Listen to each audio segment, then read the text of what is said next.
ಕೆಲವರಿಗೆ ಕೆಮ್ಮು ಶುರುವಾದರೆ ವರ್ಷ ಪೂರ್ತಿ ಇರುತ್ತೆ, ಅದರ ಜೊತೆ ಕಫ ಕೂಡ ಆಗಿರುತ್ತೆ.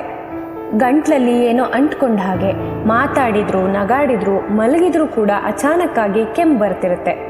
ಬಹಳ ಜನ ಇದನ್ನು ನೋಡಿ ಹೆದರುತ್ತಿರ್ತಾರೆ. ಇದು ಏನಾದರೂ ದೊಡ್ಡ ಸಮಸ್ಯೆನಾ? ಎಷ್ಟು ದಿನ ಇರುತ್ತೆ? ಮನೆ ಮದ್ದು ಮಾಡಿದರೆ ಸಾಕಾ ಅಥವಾ ಡಾಕ್ಟರ್ಗೆ ತೋರಿಸ್ಬೇಕಾ?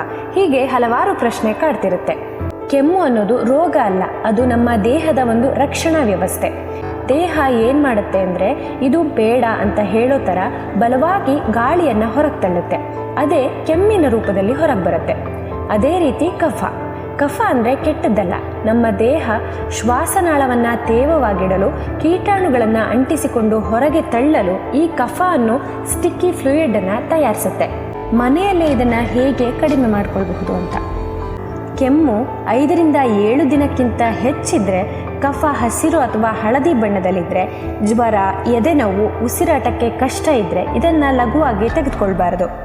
ಅಂತಹ ಸಮಯದಲ್ಲಿ ಡಾಕ್ಟರ್ಗೆ ತೋರಿಸುವುದು ಅತ್ಯಂತ ಮುಖ್ಯ.